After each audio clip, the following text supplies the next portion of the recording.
ఈ దేశ చరిత్రలో ఎవరికి రాని ఓ అద్భుత అవకాశం ఒక్క అబ్దుల్ కలాంకి వచ్చింది. కానీ ఆయన అవకాశం కన్నా పిల్లలతో ఆడుకోవడమే తనకు ఇష్టమని వద్దన్నారు. ఇప్పటివరకు ఆయన లాంటి రాష్ట్రపతిని, ఆయన లాంటి శాస్త్రవేత్తను, ఆయన లాంటి టీం లీడర్ను, ఆయన లాంటి వక్తను, ఆయన లాంటి తత్వవేత్తను, ఆయన లాంటి మనీషిని ఎప్పుడూ ఎవరూ చూడలేదు, చూడలేరు కూడా.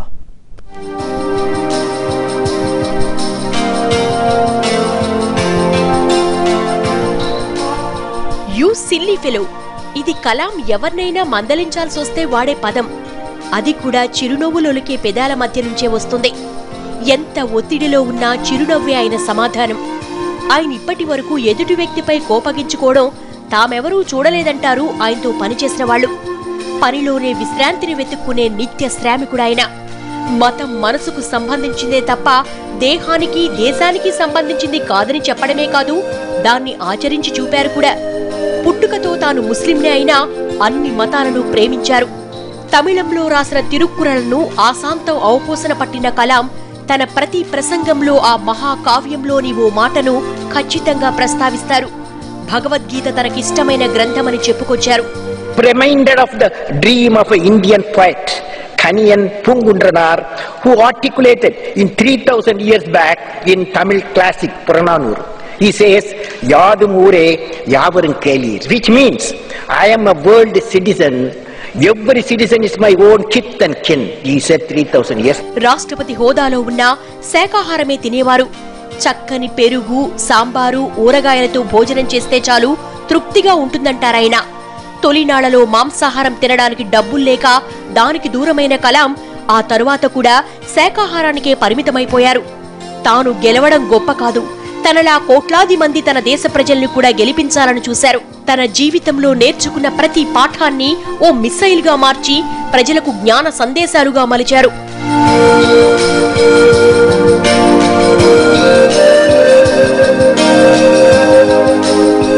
కలాం చెప్పిన వేలాది మాటల్లో చాలా మాటలు యువతకు స్ఫూర్తి నింపుతున్నాయి. తన మనసులో భావాల్ని కోట్ల మందికి చేర్చేందుకు కొన్ని వేల స్ఫూర్తిదాయక ఉపన్యాసాలిచ్చారు. తన భావాలకు అక్షర రూపమిచ్చి భావితరాలకు అద్భుతమైన కానుకలిచ్చారు. కలం నుంచి జాలువారిన ఎన్నో పుస్తకాలు దేశ ప్రజల మస్తకాల్లో చిరస్థాయిగా నిలిచిపోయాయి.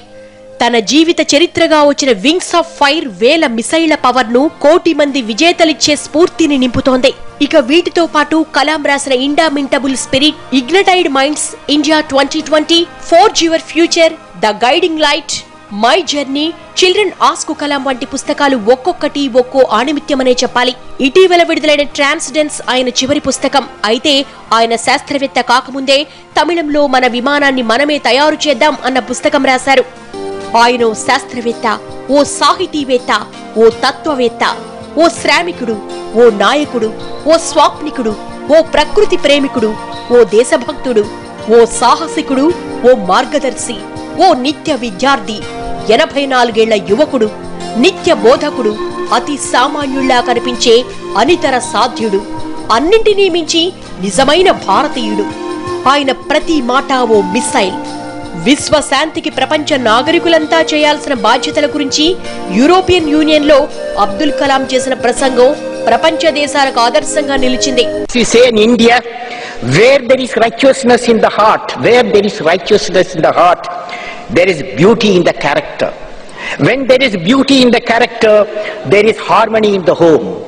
When there is harmony in the home, there is an order in the nation. When there is order in the nation, there is peace in the world.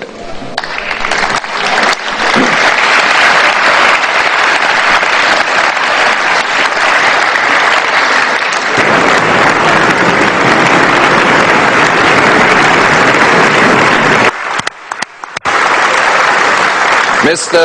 President Abdul Kalam, in the name of the European Parliament, I want to thank you for this important and inspiring speech. This was one of the most extraordinary speeches we have ever heard.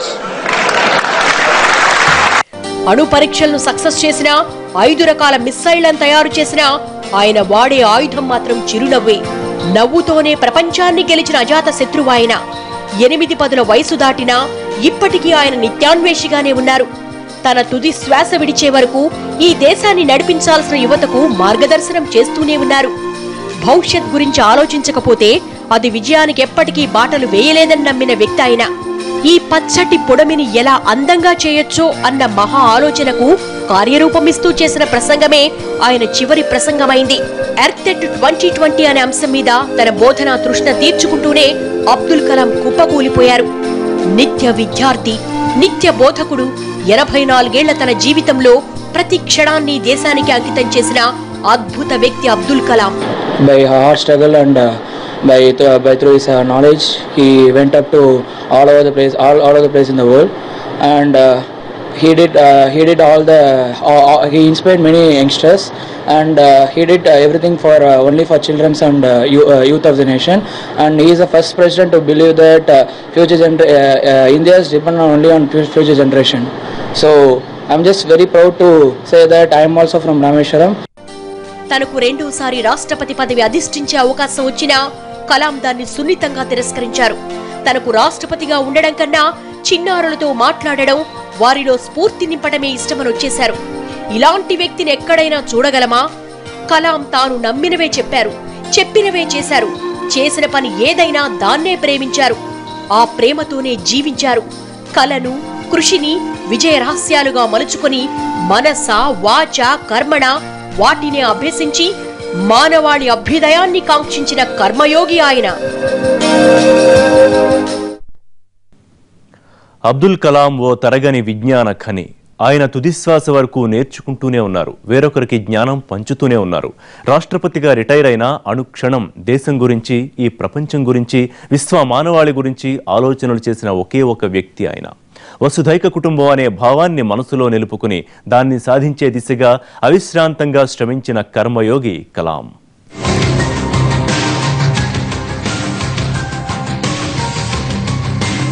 అనుక్షణం దేహం గురించి కాకుండా దేశం గురించి ఆలోచించే వ్యక్తిని మీరెప్పుడైనా చూశారా? దేశ ప్రథమ పౌరుడిగా ఉండి దేశంలో ఉన్న అధమ పౌరుడి అభ్యున్నతి గురించి కాంక్షించే దేశాధిపతి గురించి మీరెప్పుడైనా విన్నారా అని ఏ విదేశీయుడిని అడిగినా లేదనే సమాధానం వస్తుంది. కానీ ఇవే ప్రశ్నలు ఓ భారతీయుని అడిగితే ఇదిగో మా మహాత్ముడు, మా మహర్షి అని అబ్దుల్ కలాంను చూపిస్తారు.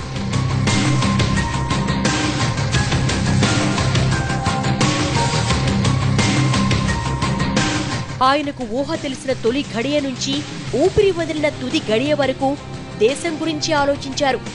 సామాన్యుడి కష్టాల గురించే ఆవేదన చెందారు. దేశాభివృద్ధి గురించే తపన పడ్డారు. నేటి రోజుల్లో పార్లమెంట్లో చోటు చేసుకుంటున్న గందరగోళంపై ఆయనెంతో కలత చెందారు. ప్రజా ప్రయోజనాలకు, దేశాభివృద్ధికి వేదిక కావలసిన చట్టసభలు దూషణల పర్వాలకు, గందరగోళానికి ఆలవాలంగా మారుతూ ఉండడాన్ని తట్టుకోలేకపోయారు. దీనికి పరిష్కారం కనుగొనాలని, విద్యార్థులకు అసైన్మెంట్ ఇవ్వాలని ఆసక్తిగా షిల్లాంగ్ బయలుదేరి వెళ్లారు.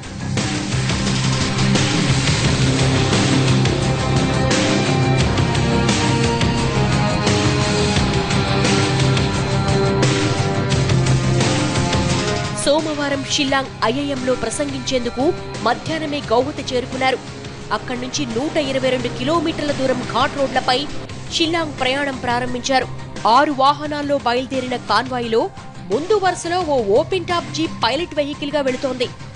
లపాంగ్ అనే ఓ స్పెషల్ టీం కానిస్టేబుల్ జీప్లోనే నిల్చుని ప్రయాణిస్తున్నాడు. ఆ కానిస్టేబుల్ కష్టం చూసిన కలాం చెలించిపోయి పక్కనే ఉన్న అధికారి వాకీటాకీలో సెక్యూరిటీ చీఫ్ తో మాట్లాడారు. అతను ఎందుకలా నిల్చున్నాడు? అది శిక్షించడం కాదా? అతన్ని కూర్చోమని చెప్పండి. అతడు నా కోసం నిల్చుని ప్రయాణం చేయాల్సిన అవసరం లేదని చెప్పారు. కానీ ఆ కానిస్టేబుల్ మాత్రం తన విధిని యథావిధిగా నిర్వర్తిస్తూ వచ్చారు. షిల్లాంగ్ చేరగానే అబ్దుల్ కలాం ఆ కానిస్టేబుల్ లపాంగ్ ను తన వద్దకు పిలిపించుకున్నారు. పేరు అడిగి తన కోసం కష్టపడినందుకు థ్యాంక్స్ చెప్పారు. తన వల్ల కలిగిన కష్టానికి క్షమాపణలు అడిగారు. అంతేకాదు, బాగా అలసిపోయినట్లున్నావు, ఏమైనా తింటావా అని అడిగారు. ఇలా ప్రతి మానవుణ్ణి తన కుటుంబ సభ్యుడిగానే భావించే బాధ్యత, వాత్సల్యత కలాం ఒక్కరికే సొంతం.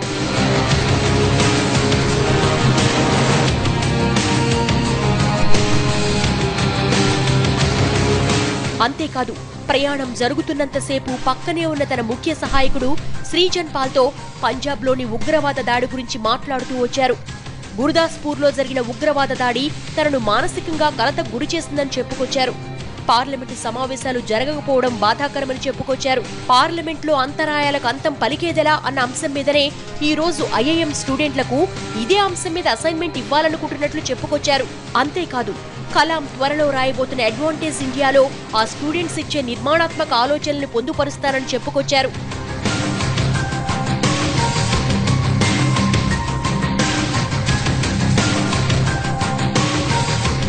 సోమవారం సాయంత్రం 6:30 షిల్లాంగ్ ఐఐఎం వేదికపైకొచ్చిన కలాం తనకు ప్రత్యేకంగా వేసిన కుర్చీని కూడా తీసేయమని, అందరికీ వేసిన కుర్చీనే తనకు వేయమని అక్కడున్న వారికి చెప్పుకొచ్చారు. తన కోసం వేసిన పెద్ద కుర్చీని వేదిక నుంచి తీసేసిన తర్వాతే ఆయన మిగిలిన కుర్చీలో కూర్చున్నారు. కాసేపటికే ఉపన్యాసం మొదలుపెట్టిన కలాం కొద్దిసేపటికే కుప్పకూలారు. ఆ మహనీయుడి చివరి కోరికేంటో తెలుసా? భారత్లో ఉన్న 100 కోట్ల మంది ముఖాలపై 100 కోట్ల చిరునవ్వులు చిందించాలని, 100 కోట్ల చిరునవ్వులు పూయాలని. ఇలాంటి మహాత్ముణ్ణి ఇంకెక్కడైనా చూడగలమా? ఇలా అనుక్షణం దేశాభివృద్ధి గురించి ఆలోచించే ఉదాత్త వ్యక్తిత్వం ఆయనొక్కరికే చెల్లింది.